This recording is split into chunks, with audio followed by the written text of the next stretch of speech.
मैं दਫ਼ਤਰੋਂ ਆਉਂਦੇ ਸਮੇਂ ਗੁਲਾਬ ਦੇ ਫੁੱਲ ਲੈ ਕੇ ਆਇਆ ਸੀ। ਮੈਂ ਸੋਚਿਆ ਇਹ ਗੁਲਾਬ ਦੇ ਫੁੱਲ ਅਤੇ ਉਸ ਨੂੰ ਉਹ ਪਿਆਰ ਵੀ ਦੇਵਾਂਗਾ ਜਿਸ ਦੀ ਉਹ ਹੱਕਦਾਰ ਹੈ। ਮੇਨ ਗੇਟ ਦੀ ਚਾਬੀ ਮੇਰੇ ਕੋਲ ਸੀ। ਜਦੋਂ ਮੈਂ ਘਰ ਵਿੱਚ ਦਾਖਲ ਹੋਇਆ ਤਾਂ ਮੈਨੂੰ ਜੋਤ ਅਤੇ ਪਿੰਕੀ ਦੇ ਹੱਸਣ ਦੀਆਂ ਆਵਾਜ਼ਾਂ ਸੁਣਾਈ ਦਿੱਤੀਆਂ। ਪਿੰਕੀ ਮੇਰੀ 20 ਸਾਲ ਦੀ ਬੇਟੀ ਸੀ ਤੇ ਜੋਤ 24 ਸਾਲ ਦੀ ਮੇਰੀ ਪਤਨੀ। ਮੈਨੂੰ ਪਤਾ ਸੀ ਕਿ ਮੇਰੀ ਬੇਟੀ ਪਿੰਕੀ ਜੋਤ ਨਾਲ ਬੈਠ ਕੇ ਗੱਪਾਂ ਮਾਰ ਰਹੀ ਹੋਵੇਗੀ। ਇਸ ਤਰ੍ਹਾਂ ਹੀ ਹੁੰਦਾ ਸੀ। ਜਦੋਂ ਉਹ ਦੋਵੇਂ ਇਕੱਠੀਆਂ ਹੁੰਦੀਆਂ ਤਾਂ ਘਰ ਵਿੱਚ ਰੌਣਕ ਆ ਜਾਂਦੀ ਸੀ। ਮੇਰੇ ਘਰ ਦੀਆਂ ਖੁਸ਼ੀਆਂ ਦੋਹਾਂ ਦੀ ਬਦੌਲਤ ਹੀ ਸਨ। ਮੈਂ ਬਹੁਤ ਹੌਲੀ-ਹੌਲੀ ਉਹਨਾਂ ਦੇ ਕਮਰੇ ਵਿੱਚ ਪਹੁੰਚਿਆ, ਪਰ ਉਹਨਾਂ ਵਿਚਕਾਰ ਜੋ ਗੱਲਾਂ ਹੋ ਰਹੀਆਂ ਸੀ ਉਹ ਸੁਣ ਕੇ ਮੇਰੀ ਰੂਹ ਕੰਬ ਗਈ। ਗੁਲਾਬ ਦੇ ਫੁੱਲ ਮੇਰੇ ਹੱਥੋਂ ਨਿਕਲ ਕੇ ਜ਼ਮੀਨ ਤੇ ਡਿੱਗ ਪਏ ਜੋ ਮੈਂ ਜੋਤ ਲਈ ਲੈ ਕੇ ਆਇਆ ਸੀ। ਉਹਨਾਂ ਦੀਆਂ ਗੱਲਾਂ ਸੁਣ ਕੇ ਮੈਂ ਪੱਥਰ ਬਣ ਗਿਆ। ਜਦੋਂ ਮੇਰੀ ਧੀ 10 ਸਾਲ ਦੀ ਸੀ ਤਾਂ ਮੇਰੀ ਪਤਨੀ ਦਾ ਦੇਹਾਂਤ ਹੋ ਗਿਆ ਸੀ। ਮੈਂ ਦੁਬਾਰਾ ਵਿਆਹ ਨਹੀਂ ਕੀਤਾ। ਮੈਂ ਆਪਣੀ ਧੀ ਨੂੰ ਮਾਂ ਅਤੇ ਪਿਤਾ ਦੋਹਾਂ ਦਾ ਪਿਆਰ ਦਿੱਤਾ, ਪਰ ਫਿਰ ਵੀ ਉਹ ਚੁੱਪਚਾਪ ਰਹਿੰਦੀ ਸੀ ਅਤੇ ਇਸ ਦਾ ਕਾਰਨ ਇਹ ਸੀ ਕਿ ਮੈਂ ਉਸ ਨੂੰ ਪੂਰਾ ਸਮਾਂ ਨਹੀਂ ਦੇ ਸਕਿਆ ਕਿਉਂਕਿ ਮੈਂ ਸਾਰਾ ਦਿਨ ਕੰਮ ਤੇ ਹੁੰਦਾ ਸੀ। ਹਾਲਾਂਕਿ ਮੈਂ ਘਰ ਵਿੱਚ ਇੱਕ ਨੌਕਰਾਣੀ ਵੀ ਰੱਖੀ ਹੋਈ ਸੀ ਜੋ ਸਵੇਰ ਤੋਂ ਸ਼ਾਮ ਤੱਕ ਕੰਮ ਕਰਦੀ ਸੀ ਅਤੇ ਜਦੋਂ ਮੈਂ ਘਰ ਆਉਂਦਾ ਤਾਂ ਉਹ ਆਪਣੇ ਘਰ ਚਲੀ ਜਾਂਦੀ। ਮੈਂ ਬਾਕੀ ਦਾ ਸਮਾਂ ਉਸ ਨੂੰ ਦੇਣ ਦੀ ਪੂਰੀ ਕੋਸ਼ਿਸ਼ ਕਰਦਾ। ਮੈਂ ਉਸ ਨੂੰ ਉਸ ਦੀ ਸਕੂਲ ਦੇ ਰੁਟੀਨ ਬਾਰੇ ਪੁੱਛਦਾ। ਉਹ ਆਪਣੇ ਅਧਿਆਪਕ ਅਤੇ ਦੋਸਤਾਂ ਬਾਰੇ ਗੱਲਾਂ ਕਰਦੀ ਸੀ, ਪਰ ਉਹ ਖੁੱਲ੍ਹ ਕੇ ਗੱਲ ਨਹੀਂ ਕਰਦੀ ਸੀ। ਉਹ ਸਿਰਫ ਸਵਾਲਾਂ ਦਾ ਜਵਾਬ ਹੀ ਦਿੰਦੀ ਸੀ। ਮੈਨੂੰ ਅਹਿਸਾਸ ਹੋ ਗਿਆ ਕਿ ਮੇਰੀ ਧੀ ਪਿੰਕੀ ਉਦਾਸ ਰਹਿੰਦੀ ਹੈ। ਜਦੋਂ ਤੱਕ ਉਸ ਦੀ ਜ਼ਿੰਦਗੀ ਵਿੱਚ ਜੋਤ ਨਹੀਂ ਆ ਗਈ ਸੀ। ਜੋਤ ਕੁਝ ਸਾਲ ਪਹਿਲਾਂ ਹੀ ਸਾਡੇ ਗੁਆਂਢ ਵਿੱਚ ਆਈ ਸੀ ਅਤੇ ਮੇਰੀ ਧੀ ਦੇ ਸਕੂਲ ਵਿੱਚ ਪੜ੍ਹਦੀ ਸੀ। ਉਹ ਮੇਰੀ ਬੇਟੀ ਨਾਲੋਂ 4-5 ਸਾਲ ਵੱਡੀ ਸੀ। ਹੁਣ ਮੇਰੀ ਧੀ ਪਿੰਕੀ ਹਰ ਵੇਲੇ ਜੋਤ ਦੇ ਘਰ ਜਾਂਦੀ ਰਹਿੰਦੀ ਜਾਂ ਜੋਤ ਸਾਡੇ ਘਰ ਆ ਜਾਂਦੀ। ਜੋਤ ਦੇ ਮਾਤਾ-ਪਿਤਾ ਮਰ ਚੁੱਕੇ ਸੀ। ਉਹ ਆਪਣੇ ਚਾਚੇ ਕੋਲ ਰਹਿੰਦੀ ਸੀ। ਉਸਦੇ ਚਾਚਾ ਜੀ ਨਾਲ ਵੀ ਬਹੁਤ ਵਧੀਆ ਬੋਲਚਾਲ ਸੀ। ਮੈਂ ਆਪਣਾ ਕਾਰੋਬਾਰ ਚਲਾ ਰਿਹਾ ਸੀ ਜੋ ਪਰਮਾਤਮਾ ਦੀ ਕਿਰਪਾ ਨਾਲ ਬਹੁਤ ਵਧੀਆ ਸੀ। ਵਾਹਿਗੁਰੂ ਜੀ ਦੀ ਕਿਰਪਾ ਨਾਲ ਮੇਰੇ ਘਰ ਪੈਸੇ ਦੀ ਕੋਈ ਕਮੀ ਨਹੀਂ ਸੀ। ਮੇਰੀ ਜ਼ਿੰਦਗੀ ਦਾ ਇੱਕੋ ਇੱਕ ਦੁੱਖ ਇਹ ਸੀ ਕਿ ਮੇਰੀ ਪਤਨੀ ਮੇਰੇ ਨਾਲ ਨਹੀਂ ਸੀ। ਉਹ ਮੈਨੂੰ ਛੱਡ ਕੇ ਚਲੀ ਗਈ ਸੀ, ਪਰ ਮੈਂ ਫਿਰ ਕਦੇ ਕਿਸੇ ਵੱਲ ਨਹੀਂ ਦੇਖਿਆ ਕਿਉਂਕਿ ਮੈਂ ਆਪਣੀ ਪਤਨੀ ਦੀਪਤੀ ਨੂੰ ਬਹੁਤ ਪਿਆਰ ਕਰਦਾ ਸੀ। ਮੈਂ ਬਹੁਤ ਬੁੱਢਾ ਨਹੀਂ ਲੱਗਦਾ ਸੀ ਕਿਉਂਕਿ ਮੇਰਾ ਵਿਆਹ ਬਹੁਤ ਛੋਟੀ ਉਮਰ ਵਿੱਚ ਹੋਇਆ ਸੀ ਤੇ ਦੀਪਤੀ ਵੀ ਮੇਰੀ ਦੋਸਤ ਸੀ। ਸਾਡੇ ਵਿਚਕਾਰ ਬਹੁਤ ਪਿਆਰ ਸੀ। ਇਹੀ ਕਾਰਨ ਸੀ ਕਿ ਮੈਂ ਉਸ ਦੀ ਥਾਂ ਕਿਸੇ ਹੋਰ ਨੂੰ ਨਹੀਂ ਦੇ ਸਕਿਆ। ਸਾਡੀ ਕਿਸਮਤ ਵਿੱਚ ਲੰਬੇ ਸਮੇਂ ਲਈ ਇਕੱਠੇ ਰਹਿਣਾ ਨਹੀਂ ਸੀ। ਜਦੋਂ ਤੋਂ ਮੇਰੀ ਧੀ ਦੀ ਜੋਤ ਨਾਲ ਦੋਸਤੀ ਹੋਈ ਸੀ, ਉਹ ਹੱਸਣ ਲੱਗ ਪਈ ਸੀ। ਉਸਨੇ ਗੱਲਬਾਤ ਸ਼ੁਰੂ ਕਰ ਦਿੱਤੀ ਸੀ। ਘਰ ਵਿੱਚ ਰੌਣਕ ਜਿਹੀ ਲੱਗੀ ਰਹਿੰਦੀ। ਜਿਸ ਸਮੇਂ ਉਹ ਦੋਵੇਂ ਰਸੋਈ ਵਿੱਚ ਹੁੰਦੀਆਂ ਅਤੇ ਕੁਝ ਖਾਣਾ ਬਣਾ ਰਹੀਆਂ ਹੁੰਦੀਆਂ ਤਾਂ ਸਾਰੀ ਰਸੋਈ ਵਿੱਚ ਬਹੁਤ ਹਲਚਲ ਹੁੰਦੀ ਅਤੇ ਬਾਅਦ ਵਿੱਚ ਉਹ ਮੈਨੂੰ ਆਪਣੇ ਬਣਾਏ ਖਾਣੇ ਦਾ ਸਵਾਦ ਚਖਾਉਂਦੀਆਂ ਅਤੇ ਉਹ ਜਿਹੋ ਜਿਹਾ ਵੀ ਬਣਾਉਂਦੀਆਂ ਮੈਂ ਕਹਿੰਦਾ ਕਿ ਬਹੁਤ ਮਜ਼ੇਦਾਰ ਹੈ। ਮੇਰੀ ਨਜ਼ਰ ਵਿੱਚ ਜੋਤ ਵੀ ਮੇਰੀ ਧੀ ਪਿੰਕੀ ਵਰਗੀ ਸੀ। ਮੈਂ ਉਸ ਨੂੰ ਵੀ ਧੀ ਕਹਿ ਕੇ ਬੁਲਾਉਂਦਾ ਸੀ। ਸਮਾਂ ਬੀਤਦਾ ਰਿਹਾ ਤੇ ਉਹ ਦੋਵੇਂ ਇੰਟਰਮੀਡੀਏਟ ਪਾਸ ਕਰ ਗਈਆਂ। ਪਿੰਕੀ ਨੇ ਪ੍ਰੀ ਇੰਜੀਨੀਅਰਿੰਗ ਬਹੁਤ ਚੰਗੇ ਨਾਲ ਪਾਸ ਕੀਤੀ ਸੀ। ਇਸ ਲਈ ਮੈਂ ਉਸ ਨੂੰ ਕਿਹਾ ਕਿ ਇਸ ਵਾਰ ਮੈਂ ਉਸ ਨੂੰ ਉਹ ਤੋਹਫਾ ਦੇਵਾਂਗਾ ਜੋ ਉਹ ਚਾਹੇਗੀ। ਮੈਨੂੰ ਦੱਸੋ ਕਿ ਤੁਹਾਨੂੰ ਕੀ ਚਾਹੀਦਾ ਹੈ। ਪਰ ਪਿੰਕੀ ਨੇ ਮੇਰੇ ਤੋਂ ਜੋ ਮੰਗਿਆ ਉਹ ਸੁਣ ਕੇ ਮੈਂ ਹੈਰਾਨ ਰਹਿ ਗਿਆ। ਪਿੰਕੀ ਨੇ ਮੈਨੂੰ ਕਿਹਾ ਕਿ ਪਾਪਾ ਜੀ ਤੁਸੀਂ ਜੋਤ ਨਾਲ ਵਿਆਹ ਕਰਵਾ ਲਓ। ਪਿੰਕੀ ਦੀ ਗੱਲ ਸੁਣ ਕੇ ਮੇਰਾ ਮਨ ਉਲਝਣ ਵਿੱਚ ਪੈ ਗਿਆ ਕਿ ਪਿੰਕੀ ਨੇ ਇਹ ਕੀ ਕਹਿ ਦਿੱਤਾ। ਮੈਂ ਪਿੰਕੀ ਵੱਲ ਗੁੱਸੇ ਨਾਲ ਦੇਖਣ ਲੱਗਿਆ। ਮੈਂ ਕਿਹਾ ਤੂੰ ਹੋਸ਼ ਵਿੱਚ ਤਾਂ ਹੈ। ਤੈਨੂੰ ਇਸ ਤਰ੍ਹਾਂ ਦੀ ਗੱਲ ਕਰਦੇ ਹੋਏ ਸ਼ਰਮ ਆਉਣੀ ਚਾਹੀਦੀ ਹੈ। ਉਹ ਤੇਰੀ ਦੋਸਤ ਹੈ। ਉਹ ਮੇਰੇ ਲਈ ਧੀ ਵਰਗੀ ਹੈ ਤੇ ਤੂੰ ਵਿਆਹ ਦੀ ਗੱਲ ਕਰ ਰਹੀ ਹੈ। ਮੇਰੀ ਬੇਟੀ ਮੈਨੂੰ ਕਹਿਣ ਲੱਗੀ ਕਿ ਉਹ ਮੇਰੀ ਬਹੁਤ ਚੰਗੀ ਦੋਸਤ ਹੈ। ਮੇਰੀ ਉਸ ਨਾਲ ਬਹੁਤ ਗੂੜੀ ਦੋਸਤੀ ਹੈ। ਪਾਪਾ ਮੈਂ ਉਸ ਤੋਂ ਬਿਨਾਂ ਨਹੀਂ ਰਹਿ ਸਕਦੀ। ਤੁਸੀਂ ਕਿਰਪਾ ਕਰਕੇ ਉਸ ਨਾਲ ਵਿਆਹ ਕਰ ਲਓ। ਮੈਨੂੰ ਜੋਤ ਚਾਹੀਦੀ ਹੈ। ਉਸ ਦੀ ਗੱਲ ਸੁਣ ਕੇ ਮੈਨੂੰ ਗੁੱਸਾ ਆ ਗਿਆ। ਮੈਂ ਕਿਹਾ ਉਹ ਕੋਈ ਚੀਜ਼ ਨਹੀਂ ਜੋ ਤੈਨੂੰ ਦੇ ਦਿਆਂ। ਉਸ ਵਿੱਚ ਵੀ ਜਾਨ ਹੈ। ਮੈਂ ਉਸ ਨੂੰ ਵੀ ਤਾਂ ਤੇਰੇ ਵਾਂਗ ਪਿਆਰ ਕਰਦਾ। ਮੈਂ ਕਿਸੇ ਵੀ ਕੀਮਤ ਤੇ ਇਹ ਕਦਮ ਨਹੀਂ ਚੁੱਕਾਂਗਾ ਜਿਸ ਨਾਲ ਮੈਨੂੰ ਜੋਤ ਤੇ ਉਸਦੇ ਚਾਚਾ ਦੇ ਸਾਹਮਣੇ ਸ਼ਰਮਿੰਦਾ ਹੋਣਾ ਪਵੇ। ਇਹ ਸਭ ਸੁਣ ਕੇ ਮੇਰਾ ਤਾਂ ਦਿਮਾਗ ਚੱਕਰਾ ਗਿਆ। ਉਹ ਕੁੜੀ ਮੇਰੇ ਬਾਰੇ ਕੀ ਸੋਚਦੀ ਹੋਵੇਗੀ। ਹਾਲਾਂਕਿ ਮੈਂ ਉਸ ਵਿੱਚ ਅਤੇ ਤੇਰੇ ਵਿੱਚ ਕਦੇ ਕੋਈ ਫਰਕ ਨਹੀਂ ਸਮਝਿਆ। ਤੇਰੇ ਵਾਂਗ ਮੈਂ ਜੋਤ ਨੂੰ ਵੀ ਆਪਣੀ ਧੀ ਸਮਝਦਾ ਹਾਂ। ਧਿਆਨ ਰੱਖ ਕੇ ਤੂੰ ਮੈਨੂੰ ਦੁਬਾਰਾ ਅਜਿਹੀ ਗੱਲ ਨਹੀਂ ਕਹੇਗੀ। ਅੱਜ ਤੱਕ ਮੈਂ ਆਪਣੀ ਬੇਟੀ ਨੂੰ ਕਦੇ ਨਹੀਂ ਝਿੜਕਿਆ ਸੀ, ਪਰ ਅੱਜ ਉਸ ਦੀ ਗੱਲ ਅਜਿਹੀ ਸੀ ਕਿ ਮੇਰੇ ਬੋਲਣ ਦਾ ਅੰਦਾਜ਼ ਕਠੋਰ ਹੋ ਗਿਆ। ਮੇਰਾ ਮਨ ਸਵੀਕਾਰ ਨਹੀਂ ਕਰ ਰਿਹਾ ਸੀ ਕਿ ਉਹ ਇਹ ਸਭ ਕਿਵੇਂ ਸੋਚ ਸਕਦੀ ਹੈ। ਮੇਰੀਆਂ ਸਖਤ ਗੱਲਾਂ ਸੁਣ ਕੇ ਮੇਰੀ ਬੇਟੀ ਰੋਂਦੀ ਹੋਈ ਮੇਰੇ ਕੋਲੋਂ ਉੱਠ ਕੇ ਚਲੀ ਗਈ। ਮੈਂ ਸੋਚਿਆ ਕਿ ਉਹ ਆਪਣੇ ਆਪ ਸਮਝ ਜਾਵੇਗੀ, ਪਰ ਮੈਂ ਇਸ ਨੂੰ ਪੂਰੀ ਤਰ੍ਹਾਂ ਭੁੱਲ ਗਿਆ। ਮੇਰੀ ਬੇਟੀ ਨੇ ਖਾਣਾ ਪੀਣਾ ਤੱਕ ਛੱਡ ਦਿੱਤਾ ਤੇ ਆਪਣੇ ਕਮਰੇ ਵਿੱਚ ਹੀ ਪਈ ਰਹਿੰਦੀ। ਮੈਂ ਕਾਰਨ ਪੁੱਛਦਾ ਤਾਂ ਉਹ ਕਹਿੰਦੀ, ਤੁਸੀਂ ਜੋਤ ਨਾਲ ਵਿਆਹ ਲਈ ਰਾਜ਼ੀ ਹੋ ਜਾਓ। ਮੈਂ ਉਸ ਦੇ ਕਹਿਣ ਤੇ ਕਿਸੇ ਕੁੜੀ ਦੀ ਜ਼ਿੰਦਗੀ ਕਿਵੇਂ ਖਰਾਬ ਕਰ ਸਕਦਾ ਸੀ। ਮੈਂ ਆਪਣੀ ਬੇਟੀ ਨੂੰ ਬਹੁਤ ਸਮਝਾਉਣ ਦੀ ਕੋਸ਼ਿਸ਼ ਕੀਤੀ। ਇਹ ਸਭ ਪਾਗਲਪਣ ਦੀਆਂ ਗੱਲਾਂ ਹਨ, ਪਰ ਉਹ ਮੇਰੀ ਗੱਲ ਸੁਣਨ ਨੂੰ ਤਿਆਰ ਹੀ ਨਹੀਂ ਸੀ। ਉਹ 2 ਦਿਨ ਤੱਕ ਭੁੱਖੀ ਰਹੀ। ਤੀਜੇ ਦਿਨ ਉਹ ਕਮਜ਼ੋਰੀ ਕਾਰਨ ਬੇਹੋਸ਼ ਹੋ ਗਈ। ਮੈਂ ਹੁਣ ਉਸ ਦੇ ਸਾਹਮਣੇ ਆਪਣੇ ਆਪ ਨੂੰ ਬੇਵਸ ਮਹਿਸੂਸ ਕਰ ਰਿਹਾ ਸੀ। ਜੇ ਮੈਂ ਉਸ ਦੀ ਗੱਲ ਮੰਨ ਵੀ ਲੈਂਦਾ ਤਾਂ ਉਸ ਦਾ ਚਾਚਾ ਇਹ ਸੁਣਦੇ ਹੀ ਉਸ ਨੂੰ ਸਾਡੇ ਘਰੇ ਭੇਜਣਾ ਬੰਦ ਕਰ ਦਿੰਦਾ। ਬੇਹੋਸ਼ੀ ਵਿੱਚ ਵੀ ਮੇਰੀ ਬੇਟੀ ਜੋਤ ਦਾ ਨਾਂ ਲੈ ਰਹੀ ਸੀ, ਪਰ ਹੁਣ ਤੱਕ ਮੈਂ ਇਸ ਗੱਲ ਦੀ ਜਾਣਕਾਰੀ ਜੋਤ ਨੂੰ ਨਹੀਂ ਦਿੱਤੀ ਸੀ। ਪਰ ਹੁਣ ਮੈਂ ਬੇਵਸ ਹੋ ਗਿਆ ਸੀ। 3 ਦਿਨਾਂ ਦੇ ਅੰਦਰ ਮੇਰੀ ਬੇਟੀ ਦਾ ਚਿਹਰਾ ਮੁਰਝਾ ਗਿਆ। ਬੇਵਸ ਹੋ ਕੇ ਮੈਂ ਆਪਣੀ ਬੱਚੀ ਦੀ ਹਾਲ ਦੇਖ ਕੇ ਮੈਂ ਜੋਤ ਨੂੰ ਫੋਨ ਕੀਤਾ। ਪਿੰਕੀ ਦੇ ਬਿਮਾਰ ਹੋਣ ਦੀ ਖਬਰ ਸੁਣਦਿਆਂ ਹੀ ਜੋਤ ਤੁਰੰਤ ਹਸਪਤਾਲ ਦੇ ਕਮਰੇ ਵਿੱਚ ਪਹੁੰਚ ਗਈ ਅਤੇ ਸਿੱਧੀ ਪਿੰਕੀ ਦੇ ਕੋਲ ਜਾ ਕੇ ਖੜੀ ਹੋ ਗਈ। ਜੋਤ ਕਹਿਣ ਲੱਗੀ, ਤੈਨੂੰ ਕੀ ਹੋ ਗਿਆ ਹੈ? ਜੋਤ ਪਿੰਕੀ ਲਈ ਬੇਹੱਦ ਚਿੰਤਾ ਵਿੱਚ ਸੀ। ਜੋਤ ਦੀ ਆਵਾਜ਼ ਸੁਣ ਕੇ ਪਿੰਕੀ ਨੇ ਵੀ ਅੱਖਾਂ ਖੋਲ੍ਹੀਆਂ ਤੇ ਆਪਣੇ ਸਾਹਮਣੇ ਜੋਤ ਨੂੰ ਦੇਖ ਕੇ ਰੋਣ ਲੱਗ ਪਈ। ਉਸਨੇ ਕਿਹਾ, ਮੇਰੇ ਪਿਤਾ ਜੀ ਮੈਨੂੰ ਬਿਲਕੁਲ ਵੀ ਪਿਆਰ ਨਹੀਂ ਕਰਦੇ। ਉਹ ਮੇਰੀ ਛੋਟੀ ਜਿਹੀ ਗੱਲ ਮੰਨਣ ਨੂੰ ਵੀ ਤਿਆਰ ਨਹੀਂ ਹਨ। ਮੈਂ ਆਪਣੇ ਪਿਤਾ ਜੀ ਨੂੰ ਤੇਰੇ ਨਾਲ ਵਿਆਹ ਕਰਨ ਲਈ ਕਿਹਾ ਸੀ, ਪਰ ਉਹਨਾਂ ਨੇ ਸਾਫ਼ ਇਨਕਾਰ ਕਰ ਦਿੱਤਾ। ਉਹ ਮੇਰੀ ਇੰਨੀ ਗੱਲ ਮੰਨਣ ਲਈ ਵੀ ਤਿਆਰ ਨਹੀਂ ਹਨ। ਮੈਨੂੰ ਨਹੀਂ ਪਤਾ ਕਿ ਪਿੰਕੀ ਜੋਤ ਦੇ ਸਾਹਮਣੇ ਇਹ ਗੱਲ ਕਰ ਦੇਵੇਗੀ। ਪਤਾ ਨਹੀਂ ਉਹ ਕੀ ਸੋਚ ਰਹੀ ਹੋਵੇਗੀ ਮੇਰੇ ਬਾਰੇ। ਇਹ ਪਿੰਕੀ ਵੀ ਪਤਾ ਨਹੀਂ ਕਿਹੋ ਜਿਹੀ ਕੁੜੀ ਆ। ਮੈਂ ਝਟ ਕਮਰੇ ਵਿੱਚੋਂ ਨਿਕਲ ਕੇ ਬਾਹਰ ਖੜਾ ਹੋ ਗਿਆ। ਮੈਂ ਜੋਤ ਨਾਲ ਅੱਖਾਂ ਕਿਵੇਂ ਮਿਲਾ ਸਕਦਾ ਸੀ? ਮੇਰੀ ਬੇਟੀ ਨੇ ਮੈਨੂੰ ਜੋਤ ਦੇ ਸਾਹਮਣੇ ਸ਼ਰਮਿੰਦਾ ਕਰ ਦਿੱਤਾ। ਮੈਂ ਜੇਬ ਵਿੱਚੋਂ ਸਿਗਰਟ ਕੱਢੀ, ਜਗਾਈ ਅਤੇ ਸਿਗਰਟ ਪੀਣ ਲੱਗ ਗਿਆ। ਮੈਂ ਸਿਗਰਟ ਦਾ ਆਦੀ ਨਹੀਂ ਸੀ, ਪਰ ਮੇਰੀ ਧੀ ਨੇ ਮੈਨੂੰ ਜੋ ਮੁਸੀਬਤ ਦਿੱਤੀ ਸੀ, ਉਸ ਕਾਰਨ ਮੈਂ ਚਿੰਤਾ ਤੇ ਉਦਾਸੀ ਦੇ ਕਾਰਨ ਸਿਗਰਟ ਪੀਣੀ ਸ਼ੁਰੂ ਕਰ ਦਿੱਤੀ। ਕੁਝ ਦੇਰ ਬਾਅਦ ਜੋਤ ਬਾਹਰ ਆਈ। ਮੈਂ ਕਮਰੇ ਦੇ ਬਾਹਰ ਹੀ ਖੜਾ ਸੀ। ਜਿਵੇਂ ਹੀ ਮੈਂ ਜੋਤ ਵੱਲ ਦੇਖਿਆ ਤਾਂ ਮੈਂ ਆਪਣੀਆਂ ਨਜ਼ਰਾਂ ਝੁਕਾ ਲਈਆਂ। ਕੁਝ ਨਾ ਕਰਨ ਦੇ ਬਾਵਜੂਦ ਵੀ ਮੈਂ ਆਪਣੇ ਆਪ ਨੂੰ ਦੋਸ਼ੀ ਮਹਿਸੂਸ ਕਰ ਰਿਹਾ ਸੀ। ਉਹ ਮੇਰੇ ਕੋਲ ਆਈ ਤੇ ਕਹਿਣ ਲੱਗੀ, ਮੇਰੇ ਨਾਲ ਵਿਆਹ ਕਰ ਲਓ ਦੀਪ। ਇਹ ਸੁਣ ਕੇ ਮੇਰੇ ਹੋਸ਼ ਉੱਡ ਗਏ। ਅੱਜ ਤੱਕ ਜਿਹੜੀ ਕੁੜੀ ਮੈਨੂੰ ਅੰਕਲ ਅੰਕਲ ਕਹਿ ਕੇ ਬੁਲਾਉਂਦੀ ਸੀ, ਉਹ ਮੇਰਾ ਨਾਂ ਲੈ ਕੇ ਕਹਿ ਰਹੀ ਸੀ ਕਿ ਦੀਪ ਮੇਰੇ ਨਾਲ ਵਿਆਹ ਕਰ ਲਓ। ਮੈਂ ਉੱਥੇ ਘਬਰਾਹਟ ਵਿੱਚ ਖੜਾ ਸੀ। ਮੈਂ ਸੋਚਿਆ ਸ਼ਾਇਦ ਪਿੰਕੀ ਨੇ ਇਸ ਨੂੰ ਇਮੋਸ਼ਨਲੀ ਬਲੈਕਮੇਲ ਕੀਤਾ ਹੈ, ਜਿਵੇਂ ਉਹ ਮੈਨੂੰ ਲੰਬੇ ਸਮੇਂ ਤੋਂ ਬਲੈਕਮੇਲ ਕਰ ਰਹੀ ਸੀ। ਮੈਂ ਕਿਹਾ, ਪਿੰਕੀ ਦੀਆਂ ਗੱਲਾਂ ਨੂੰ ਗੰਭੀਰਤਾ ਨਾਲ ਨਾ ਲੈ। ਉਹ ਤਾਂ ਮੂਰਖ ਹੈ। ਮੈਂ ਤੈਨੂੰ ਕਦੇ ਇਸ ਨਜ਼ਰ ਨਾਲ ਨਹੀਂ ਦੇਖਿਆ ਅਤੇ ਨਾ ਹੀ ਮੈਂ ਤੈਨੂੰ ਕਦੇ ਦੇਖ ਸਕਦਾ ਹਾਂ। ਤੂੰ ਮੇਰੀ ਧੀ ਦੀ ਦੋਸਤ ਹੈ। ਮੈਂ ਤੈਨੂੰ ਪਿੰਕੀ ਵਾਂਗ ਪਿਆਰ ਕਰਦਾ ਹਾਂ। ਪਿੰਕੀ ਨੂੰ ਇਹਨਾਂ ਗੱਲਾਂ ਦੀ ਸਮਝ ਨਹੀਂ ਹੈ, ਪਰ ਕਿਰਪਾ ਕਰਕੇ ਉਸ ਦੀਆਂ ਗੱਲਾਂ ਦਾ ਬੁਰਾ ਨਾ ਮੰਨੀ। ਉਹ ਤੈਨੂੰ ਪਿਆਰ ਕਰਦੀ ਹੈ ਤੇ ਇਸ ਪਿਆਰ ਦੇ ਕਾਰਨ ਉਹ ਇਹ ਫालतू ਗੱਲਾਂ ਮਨ ਵਿੱਚ ਲੈ ਕੇ ਬੈਠੀ ਹੈ। ਇਸ ਲਈ ਉਸਨੇ ਤੈਨੂੰ ਇਹ ਸਭ ਕਿਹਾ, ਪਰ ਚਿੰਤਾ ਨਾ ਕਰ, ਮੈਂ ਉਸ ਨੂੰ ਸਮਝਾ ਦੇਵਾਂਗਾ। ਉਹ ਕਹਿਣ ਲੱਗੀ, ਇਹ ਸਿਰਫ ਪਿੰਕੀ ਦੀ ਨਹੀਂ, ਮੇਰੀ ਵੀ ਇੱਛਾ ਹੈ। ਜੋਤ ਦੀ ਇਸ ਗੱਲ ਨੇ ਮੈਨੂੰ ਹੈਰਾਨ ਕਰ ਦਿੱਤਾ। ਮੈਂ ਬੜੀ ਹੈਰਾਨੀ ਅਤੇ ਅਵਿਸ਼ਵਾਸ ਨਾਲ ਉਸ ਵੱਲ ਦੇਖ ਰਿਹਾ ਸੀ। ਮੈਨੂੰ ਲੱਗਾ ਕਿ ਮੇਰੇ ਕੋਲ ਸ਼ਬਦ ਹੀ ਖਤਮ ਹੋ ਗਏ ਹਨ। ਮੈਂ ਕੀ ਸੁਣ ਰਿਹਾ ਹਾਂ? ਮੇਰੀ ਤਾਂ ਬੋਲਤੀ ਬੰਦ ਹੋ ਗਈ। ਮੈਨੂੰ ਉਸ ਲਈ ਤਰਸ ਵੀ ਆ ਰਿਹਾ ਸੀ ਤੇ ਗੁੱਸਾ ਵੀ। ਉਹ ਕੁੜੀ ਮੇਰੇ ਬਾਰੇ ਇਹ ਸਭ ਕਿਵੇਂ ਸੋਚ ਸਕਦੀ ਸੀ? ਮੈਂ ਉਸ ਦੇ ਪਿਤਾ ਦੀ ਉਮਰ ਦਾ ਹਾਂ। ਮੈਨੂੰ ਲੱਗਾ ਕਿ ਮੈਨੂੰ ਉਸ ਨਾਲ ਗੱਲ ਹੀ ਨਹੀਂ ਕਰਨੀ ਚਾਹੀਦੀ।